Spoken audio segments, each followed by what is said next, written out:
From the heart of Dubai, where tomorrow is being built today, to the world. Welcome to the CTO Show with Mehmet. Here, we redefine technology and reimagine possibilities.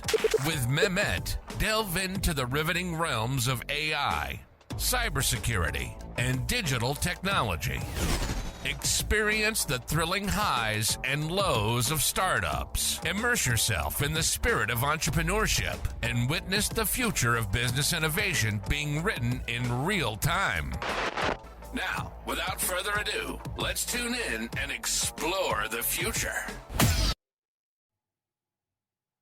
Hello and welcome back to a new episode of the CTO Show with Mehmet. Today I'm very pleased to have with me Christian Yordanov. Christian, thank you very much for showing interest of being on the show. And the way I love to do it is I let my guests introduce themselves. So the floor is yours. Thanks, Mehmet. My name is Christian Yordanov. I am a certified functional diagnostic nutrition practitioner, which basically means I am a health consultant. I help people with either improving their health and overcoming chronic health problems that are usually complex, or people that just want to be on take it to the next level or the level above that. So people that want to optimize their health, longevity, and mental performance. That's another aspect of things that I have of the health space that I have a big interest in. I've written one book on autism and children's health, and I have a couple of podcasts. One is about children's health, and one is just my general Connecting Minds podcast, where I interview awesome people, talk about health, and all sorts of topics that interest me. So that's a little bit about me. Great. Thank you again, Christian, for being here. And for the people who are now thinking, what's the relation of the CTO show with health? So I am big believer in both physical and mental health, especially for tech people. By the way, Christian has a background in tech, right, Christian? Yeah. Oh, yeah. So I've worked for multiple startups in various stages, from super early to pre-funding, to with another startup. I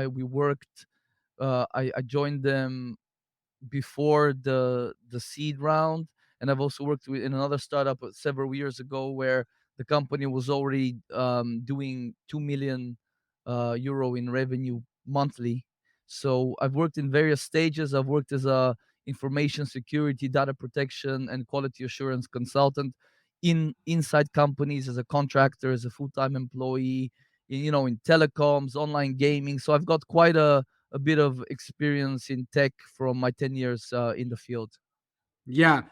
But I think, Christian, you did something which everyone who works in our space should do, like to go to this route sometime, because we discussed it one or two times, but I wanted again to have you with me today because I think it's something underrated when we talk about, health in general. And then, of course, um, like mental health, physical health, well-being, all these things. Now, the first thing to start is, because you have the background in tech and working in startups, what do you think are the major issues, founders and technologists they face from health perspective when they work in these environments? Oh my God. Such a good question. I was actually thinking about it this morning because if you didn't bring it up, I was surely going to bring it up. I Mehmet, it's such an important topic.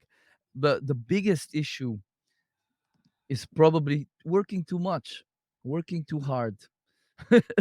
Which it's very difficult to tell a founder or an early stage startup entrepreneur, you're working too much, you have to take better care of yourself, that they're up on the computer at 11 in the evening coding something or fixing something or doing something. um, but yeah, definitely overworking too much. And what happens when you're at the computer a lot, working a lot? Well, you're sitting. That's sitting already is causing a lot of problems, more on the physical side of things. But like you already said, it's mental health, physical health. These two are actually one thing. We just delineate them as mental health, physical health, psychological stuff is it's convenient for academic purposes to compartmentalize things, but the body and mind are one, body, mind, and soul, as they say.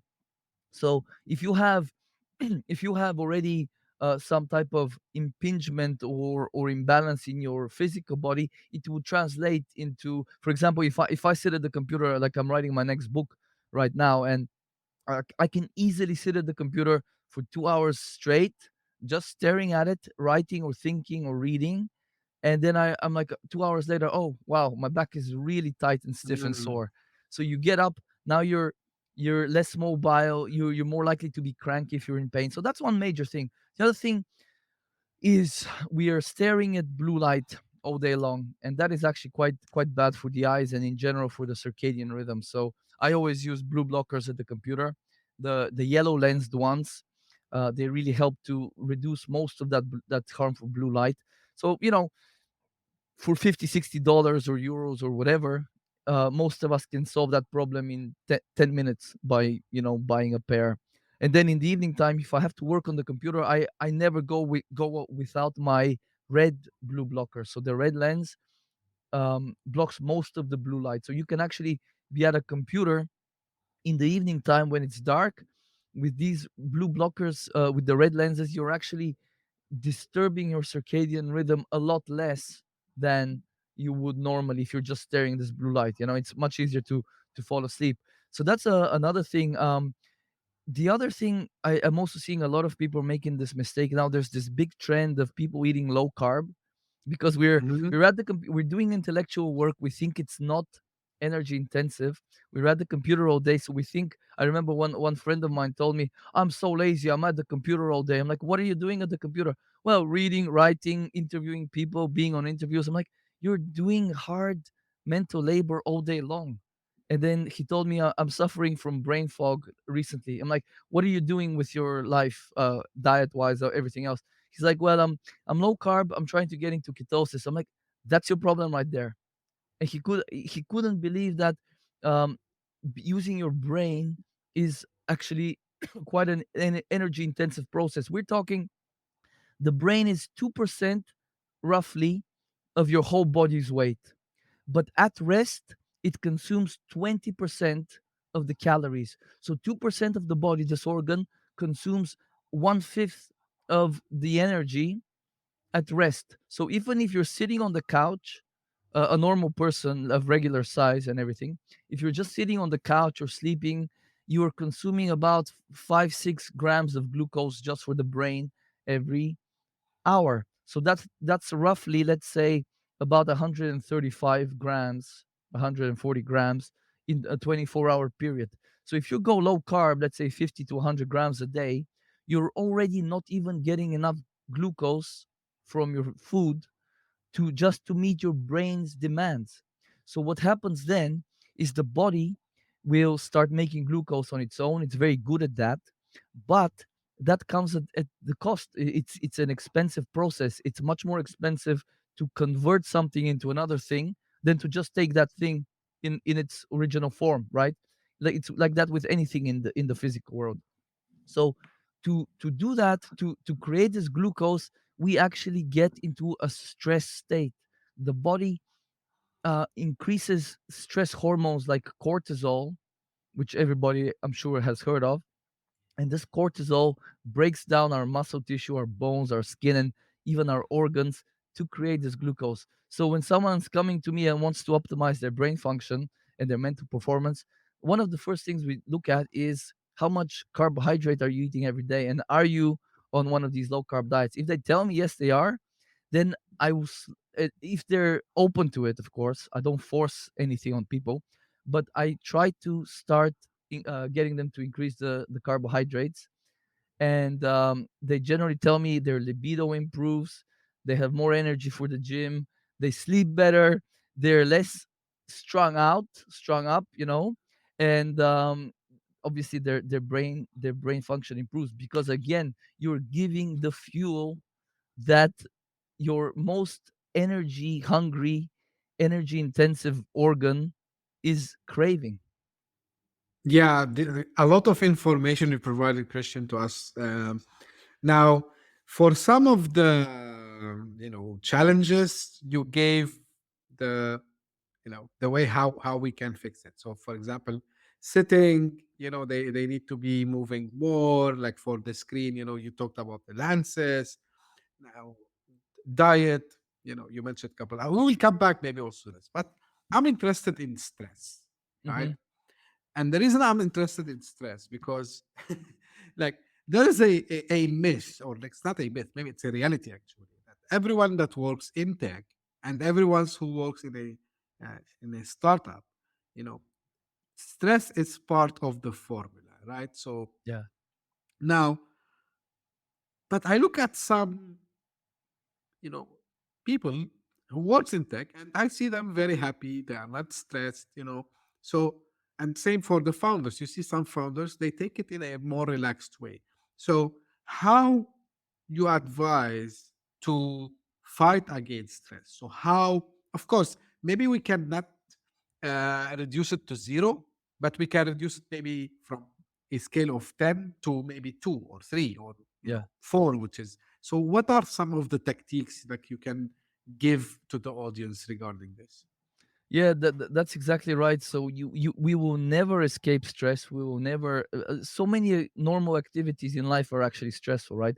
So we have to think about how are we adding to our stress. Now, if you have a big project like a release coming up, let's say in 3 months' time, or in a month's time or a week's time, usually the closer to that date, the higher the stress levels get, right? But if you already have this inescapable stress that it has to be done, this release must be done, this app must be released or whatever, that is your one of your main stressors. So the most important thing at that point is to not pile on additional stressors. And by that I mean, I already mentioned one, it's a huge one.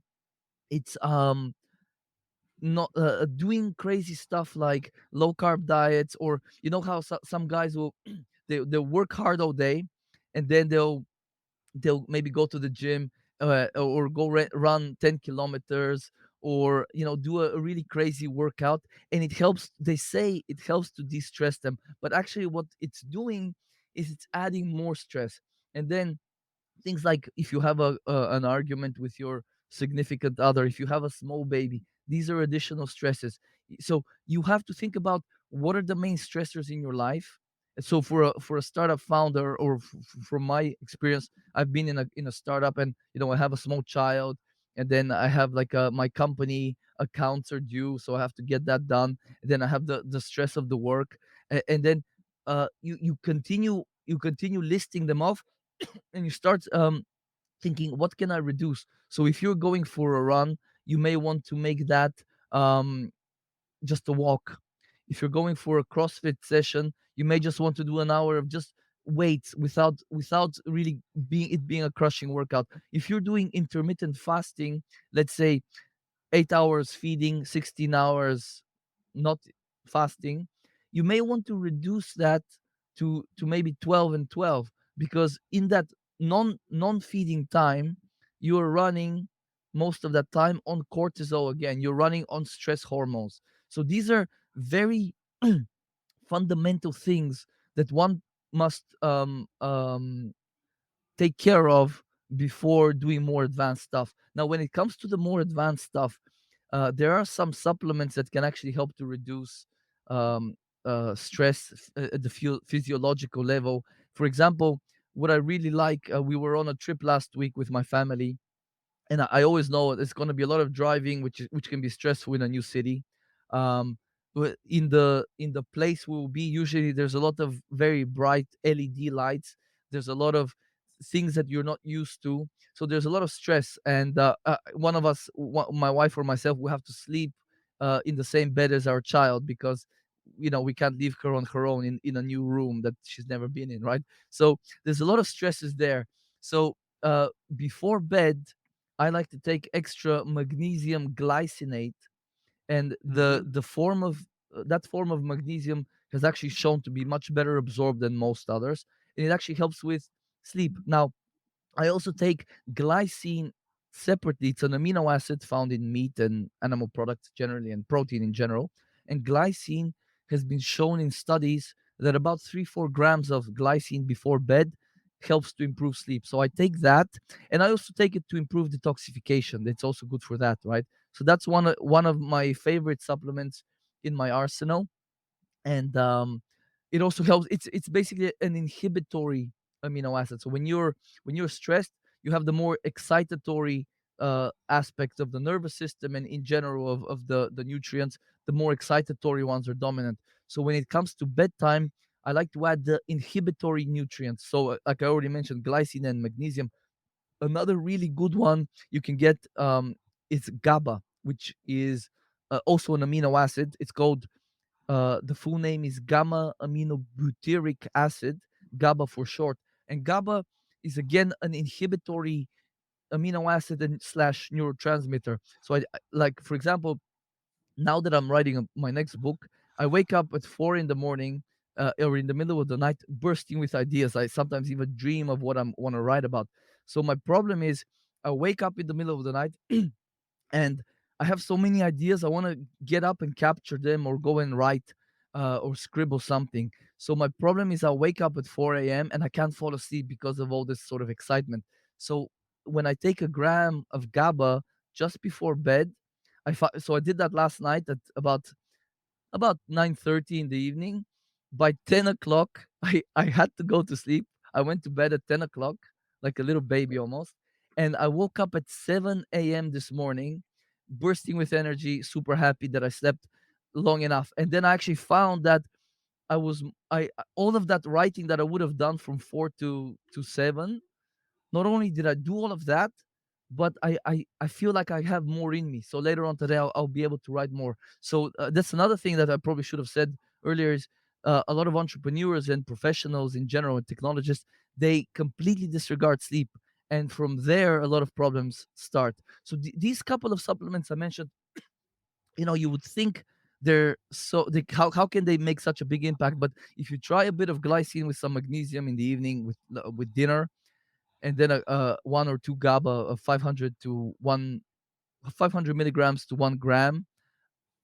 Man, like, it's like, sometimes it's night. If someone's not been sleeping well, how it can improve their sleep, just those couple of things. They wake up the next day like, God, I wish I could sleep like that every day.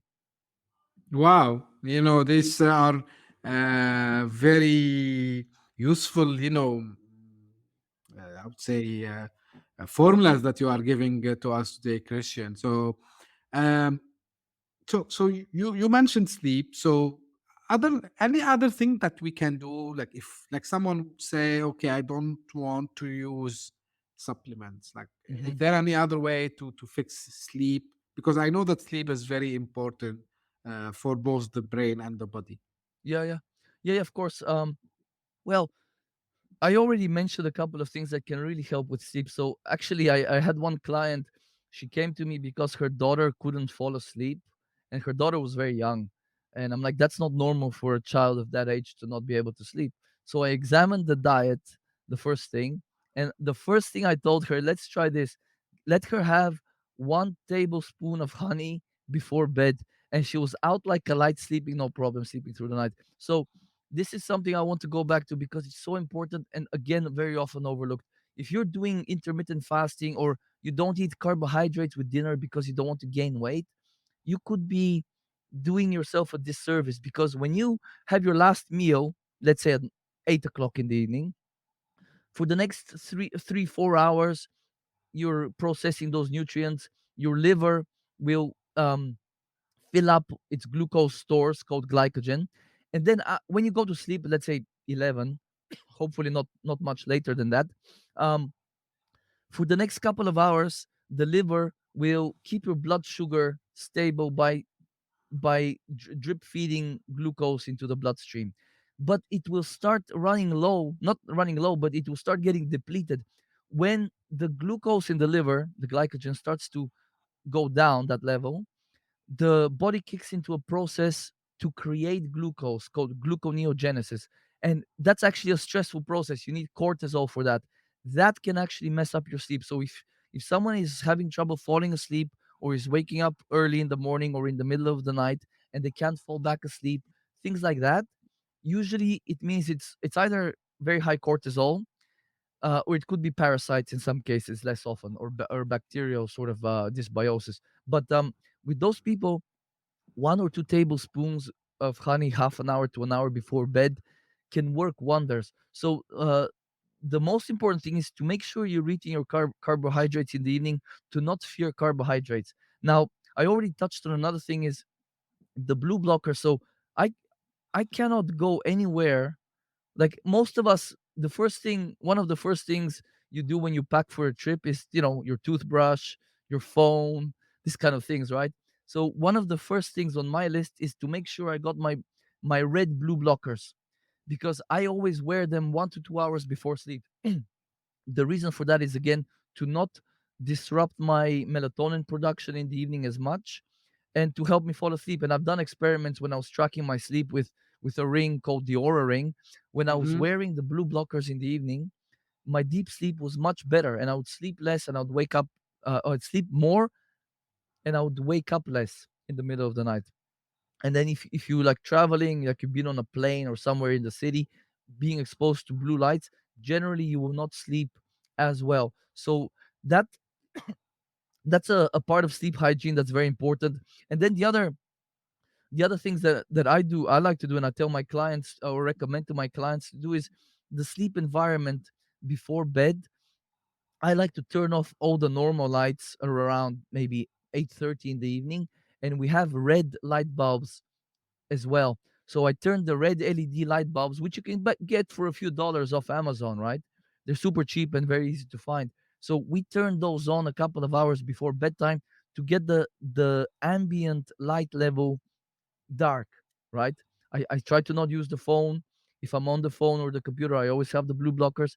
But that's another way to reduce, because you have photoreceptors in your skin, right? So that's another way to reduce Hmm. the signal to your body that it's in daylight. Because effectively, the problem we're trying to solve is that we are living in artificial conditions with a lot of light. So in the evening time, the body is getting the signal that it's still daytime, or the days are longer, like in the summer. So we want to be as close to the current rhythm of nature. So now it's getting to the winter time here in the northern hemisphere. So it's 8 o'clock. We are starting to turn down the lights to mimic those conditions, right? So that's another thing I recommend to people. And then, of course, the other thing is just make sure that your room is nice and dark, nice and cool. You have comfortable. Everything is comfortable, and you're. I always tell my clients, if you can raise the head of your bed, by 5 centimeters or so, that actually helps with lymphatic drainage. So when you're sleeping, gravity helps to drain sort of this lymphatic, and helps to enhance the glymphatic system's drainage, which is the lymphatic system of the brain. But that's a little bit more advanced. But just raising the head of the bed actually helps to allow gravity to move all of this stuff that needs to get out more easily. Great advice again here, Christian. Now, the question that came to my mind, um, you've been there, I've been there at some stage of my careers, and there are still a lot of people who do it. So, technology, professionals usually, by nature of their work, sometimes they have to stay awake longer times. And same for startup founders, by the way. But I mean, the thing, because I work as a system engineer for a couple of years, so sometimes we needed to do, for example, some maintenance for the system. You need Yeah. to do downtimes, and you need to spend like maybe 18, 19 hours without sleep. So how they can recover and how they should recover actually. I was actually thinking you might ask me, how do you keep yourself asleep from falling asleep more, which actually I have some tricks for that, but Yeah, probably please. Yeah, uh, feel free also to mention that. actually, in the evening time, if you want to stay awake, instead of drinking coffee, taking creatine, the supplement, can actually help. Or branched chain amino acids, they actually keep you awake. So uh, if you can lower serotonin with like if you take L-tyrosine, which is an amino acid again that stimulates dopamine production. Dopamine is like the motivation neurotransmitter, as they say. So those amino acids and creatine, which is kind of an amino acid as well, they can actually help to keep you more awake and alert for longer without disrupting you as much as caffeine or stimulants would do, right? So Mm. so that that's if you have to do the damage, which because at the end of the day it is a stress, it is a damage, and I actually like the direction you took it. How do we mitigate the damage? Well, the thing about sleep is you can't really you it's a debt you can't really repay so easily. It's like when you sit at the computer, they say for every 30 minutes of the computer, you need to do about 4 minutes of mobility exercises like on a foam roller, some stretching. So for every 30 minutes, 4 minutes of mobility should offset that. But that Mhm. doesn't mean that I can sit 40 hours a week at a computer and then do however many hours, however many minutes, and that it won't offset all of that damage, right? So it's similar with Yeah. sleep. If you have one sleepless night, generally, or one night you're awake all night, generally the next few nights you want to sleep longer. And the way to do that is again, so focusing on make sure you're well fed before sleep, because you know I forgot the saying, but you have a hungry belly doesn't sleep, something like that in Bulgarian. I forget what it is, but it's very true. So if you're well fed and your sleep environment is good, and your stress levels are low, that is one thing. So and the way you actually literally the way you can lower cortisol, the way you can lower stress levels is by eating carbohydrates, funnily enough. So that's why you hear a lot of people that they stress eat. So they get stressed and they start eating like ice cream or chocolate. It's not it actually makes sense. It's an instinctive thing people do to lower their stress. So if you had a tough night, make sure you're obviously all the basics, like you're hydrated, you're well fed with plenty of carbohydrates. And in those instances, I would definitely take extra magnesium, like I said earlier, and take the glycine with the last meal of the day.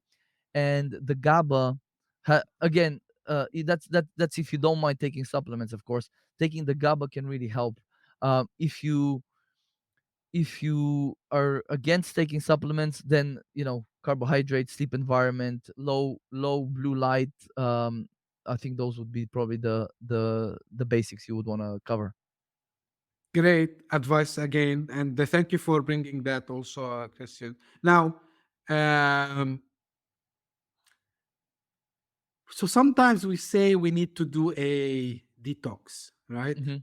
So how often we should do this, and like how we actually do a detox? Well, you should be doing a detoxing constantly, right? Because we are constantly detoxing the body, the liver, and the body in general. It's constantly detoxing. And it's not it's like it's like a lot of things. You cannot wait, or at least you shouldn't wait for a debt to accrue before you start repaying. It's like with sleep or with weight gain, stuff like that. You want to live a life where you don't build up, you don't allow like a sleep debt or a stress debt to build up. You're constantly ameliorating the damage caused by these things, by the because when I say the damage, I'm talking about every day. If Mm-hmm. you live in the modern world, every day through the course of your day, you're getting exposed to dozens and dozens of different toxins in small amounts, usually in very small amounts. But the the problem is that these things accumulate over a lifetime and over a few years, or a couple of decades. These things really accumulate. And what happens is, let's say in a normal day, I get um, exposed to air pollution from driving my car, touching plastics, touching receipts in the store, eating food that's not organically grown with the pesticides and the herbicides. So that goes into the body, and the body knows that it has to detoxify these things, and it will do that, and it uses the energy that you ingest, the fuel that you ingest is turned into energy, and the minerals, vitamins, the amino acids, excuse me, they're used to detoxify these things, but they're used up along the way. So the best way to support your detoxification system is to ensure you're eating a very nutrient dense diet.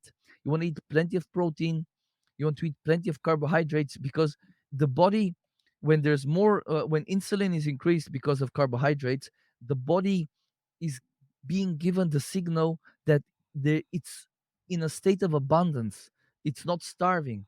And if it's not starving, the body says, oh, I have energy, I have nutrients, I'm safe, I am going to do things that I wouldn't do if I was in an emergency state. Like if you're, let's say, if you're very stressed and not eating much, not not eating carbohydrates, or dieting or something, the body will shut down the higher level things. It will do the very basics, like keeping you alive, just barely, just the bare physiological things required for survival. It will shut down, eventually it will shut down fertility, it will shut down higher thought, higher cognition, spiritual sort of connection, all of these nice to haves.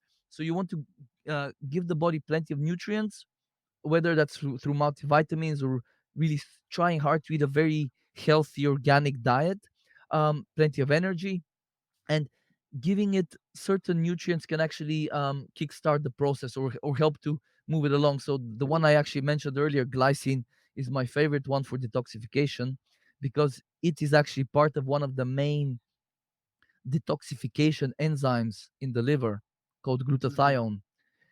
So giving glycine raises the levels, or taking glycine raises the levels of this master antioxidant, as it's called.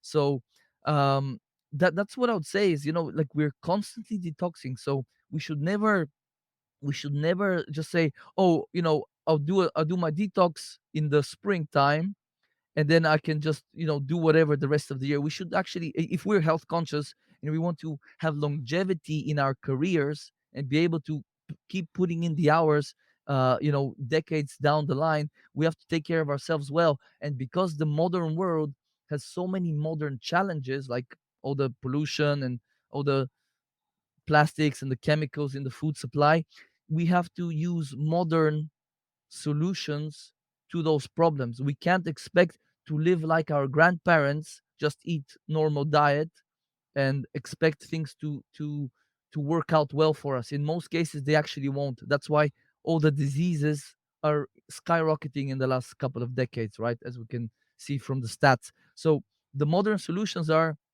use the internet and find either very high quality food that gets delivered to you. Don't just rely on the grocery store, because a lot of the stuff in the grocery store is the cheapest they can produce, with a lot of chemicals. So find the good food online if you can, or find some really good supplements to support your diet if you feel like there's gaps in the diet. Great advices again, Christian. Now, one of the things, as again, entrepreneurs, founders, people in tech, we do is we need to rely on our brains, right? Whether it's solving problems, whether it's because we want to create uh, you know the next big thing, maybe. So of course, like the brain, even for any normal person, is working 24/7. I know Yeah, this, but when we see people in tech, they have this never-ending challenge of either they are solving a solution or they are coming up with something you know, different. yeah, Same thing for the entrepreneurs, and for entrepreneurs, like it's more things to worry also about. Now the question is how we can you know get, or let's say in other way, boost our brain power and be able to perform, I would say, up to the level that we keep doing what we are doing, at the same time be able to handle the problem solving challenges that we might have, and at the same time be creative. So how we can enhance the mental performance?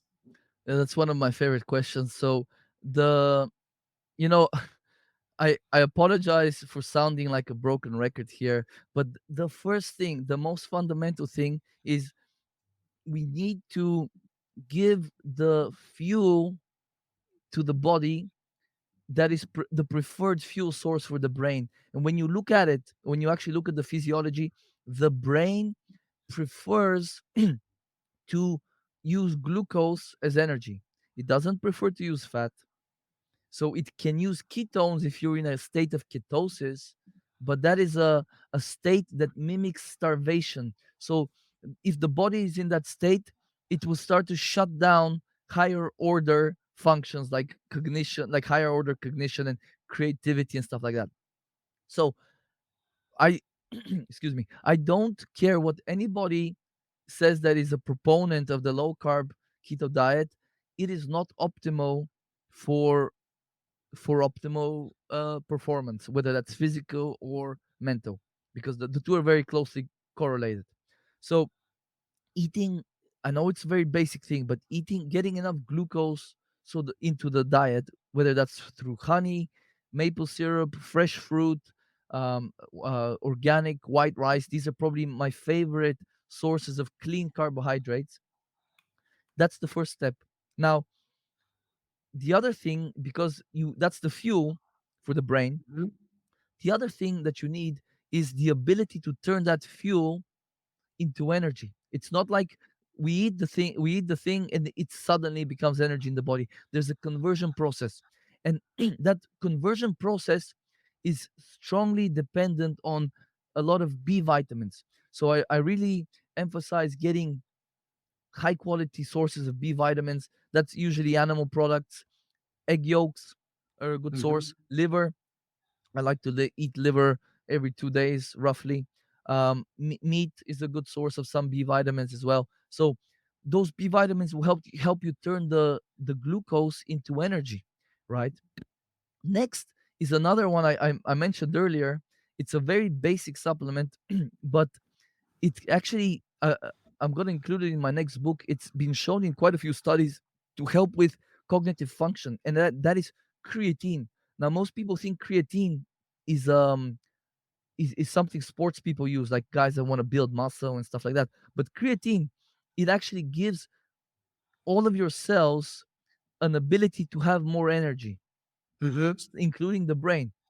So taking creatine 5 grams every day with food forever is what I recommend that most people should do, right? Because you are literally giving every cell in the body an ability to make more energy. It's like you're giving it a little bit of extra stored up energy that it can use, right? So that's a very simple way to boost your, not just your brain function, your cognition, but your overall energy levels. That could be your gut function, your ability to play your hobby, to do your hobbies, your sport, whatever you want to do.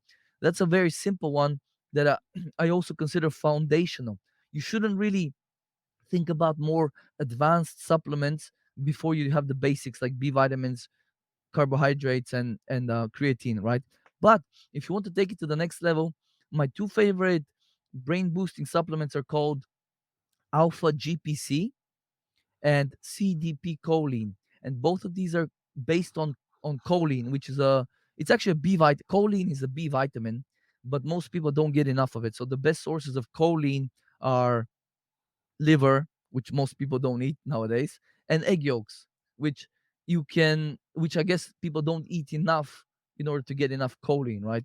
We're talking you have to eat maybe 4 or 5 egg yolks every day to get a good amount of choline in the diet. And this choline is used to make basically to make certain neurotransmitters that are involved in cognition and to repair brain cells, right? So these supplements, CDP choline and alpha GPC, they're a form of choline that is very readily absorbable by the body, and it goes into the nervous system, into the brain, and the brain uses it however it pleases, or uses them however it pleases. Usually that is to repair something like in the neurons, in the brain cells. So they've done quite a bit of research for people that have had traumatic brain injuries, stroke. Um, I think there was studies in Alzheimer's disease. So a lot of these two supplements are showing a lot of promise in quite serious conditions that are related to some type of pathology with the brain, right? Alzheimer's, obviously, very serious condition, stroke. So people are improving with these supplements from such serious conditions. So it's a testament to how powerful these nutrients are. They are nutrients because they are found in food, but to a very small degree, right? uh, Yeah. Unless you're eating brain on a regular basis, which I don't think anybody is, right? So these two nutrients, and I'll tell you, when I take alpha GPC, I actually have a whole half kilogram of it. I bought it in bulk. That's how much I love this stuff. So when I take it in the morning, about three to 500 milligrams, in the afternoon I am at the computer, and I'm still craving to work, to read more, to look for more studies, to write, or to record something. So it's one of these things where it's it's um, it's a nootropic. These are nootropic supplements, and a new what the by definition what a nootropic is. It's something like a vitamin, mineral, herb, whatever amino acid. When you take it, it improves your mental function, Hmm. cognition, without a negative trade-off. So if you can take a lot of stimulants, like Adderall or amphetamine or caffeine, or even cocaine, there's a lot of different stimulants you can take that can enhance your cognition for a set amount of time. But when they excuse me, when they wear off, there's usually some price you have to pay. But with a nootropic, there's no side effects, there's no negative effects. They don't affect your sleep usually, unless you probably take too much in the evening or something like that. Then you'll be stimulated, but in a good way. Again, it's not like you'll be stimulated shaking in bed or something like that. So I love these supplements, and definitely that's another two supplements that I'll be talking about in my next book. That's how much I love them. Great. Now, if you we want to give final advice, Christian, for again like people in tech, whether they are executives or whether they are like professionals and startup founders. Final thoughts, especially because I know also you like to talk about longevity, right? Yeah, So, yeah. what word of wisdom you would leave us with, Christian, today? Thank you, Mehmet. This was fun. What I would say is this is very important. Probably the most important thing is we have to, because I know a lot of folks that are working hard in startups. They don't have that much time or motivation to take good care of themselves, like to cook their own meals every time. And so we tend to rely on convenience foods, right? For the for many people, at least, um which is actually not really good. Everybody knows it's not optimal, but I'll tell you why it's not good, and what the biggest problem is.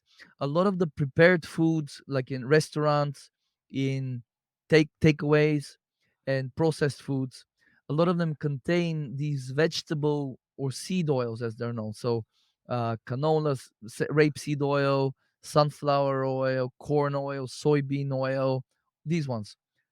The problem with these is they have permeated the food supply to a great extent since, in the last 60 years or so. And they're highly unstable and fragile fats, these seed oils. And when you eat them, they get incorporated into your brain cells, into your cell membranes, or they get stored. And they're highly, like I said, reactive or unstable or fragile. So they get damaged very easily. And that process where they get damaged causes a lot of damage to everything else around them. So it's a very pro-inflammatory type of fat. So we have to remove these from our diet as much as humanly possible. Like, this is the one area where I am actually very strict now. I don't even eat nuts and seeds because they contain these polyunsaturated fats, right? So I pretty much try to not eat nuts or seeds because they're not as bad as the seed oils like sunflower oil, but 100 grams of pistachios or sunflower seeds, it could still have 30, 40, 50 grams of these, again, very pro inflammatory fatty acids. So you definitely want to minimize taking those into the diet. And one way to do that is to just not trust the restaurant food, not trust the takeaway food because you know they're using it. It's the cheapest thing. It's an easy way to add calories and texture and whatever else to food and flavor, I guess, if you find that flavor nice. So, if you're eating takeout or restaurant food, try to figure out what are the foods that will have the least amount of these fats. So if I go to the I never ordered fried potatoes because you know they're getting fried in that. I'll order something on the grill, something that is cooked on a pan, and I will always say cook it in butter if you have it or in olive oil. Try to negotiate with the person serving you to tell the chef or the whoever was preparing the food to use something less, inflammatory. That's a big one. And then to protect yourself from the ones that you've already ingested, because these things stay in your body for years after you ingest them. You want to get a full spectrum, high quality vitamin E. This is something I recommend to everybody, and this is the nutrient that helps to protect these fats from getting damaged and causing further damage in the body. So taking a high quality, and I mean high quality, like you have to really spend a few bucks to get a high quality vitamin E, because unfortunately the best source of vitamin E is these seed oils. So it's kind of Mm. ironic that they're the best source of. So when you remove them from your diet, which hopefully everybody listening to this will understand the importance of that. When you remove the seed oils from the diet, you're actually removing most of the vitamin E that you're taking in, but they remain in your body, like I said, for like something like up to 4 years. So that can actually cause a lot of damage down the line. So adding the vitamin E back into the diet through a supplement, I think is very much essential in today's world. Like I said already, we're facing modern challenges, so we have to have a modern approach to addressing these challenges. Again, thank you for all this information, Christian. Where can people find more about you?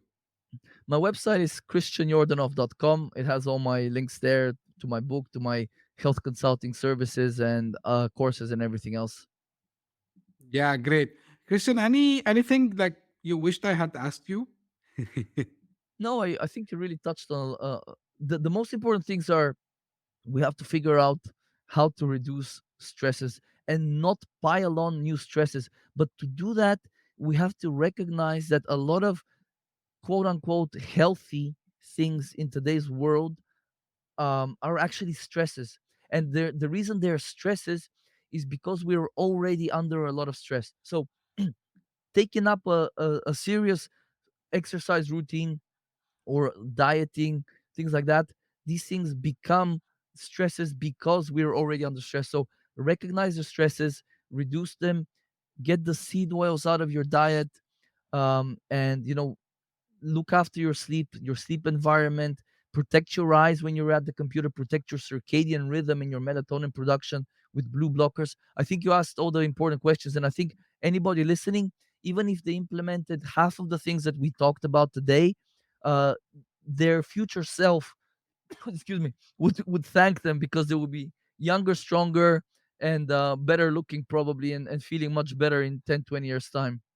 Yeah, great. And thank you for sharing all your knowledge with us today, Christian. Like, and again, maybe uh, people will now understand by the end of the episode. Hopefully, you listened or watched till the end. The reason I wanted to discuss this topic on the show because it's underrated, in my opinion. Yeah, everyone talks. We see some posts on social media here and there. We see people talking about, all this, but we never, at least myself, I can say, I never saw someone, really discussing it on a show specifically for tech and, startup founders and entrepreneurs. So thank you again, Christian, for sharing all this knowledge with us today. And guys, as usual, this is how we end every episode. Please keep the feedback coming. I would love to hear, what do you think? If there is something you didn't like, also share it with me. Like, I would love to listen to constructive feedback. If something I need to fix, something I need to, modify or change, just let me know. And also, if you're interested to be on the show, don't be shy. Reach out to me, and I will try to arrange for that to us. And as usual, thank you for tuning in. We'll meet again in the next episode. Thank you. Bye bye. Hit that subscribe button, share the show with your tech-savvy friends and fellow entrepreneurs, and leave us a review on your favorite podcast app. Your support means the world to us.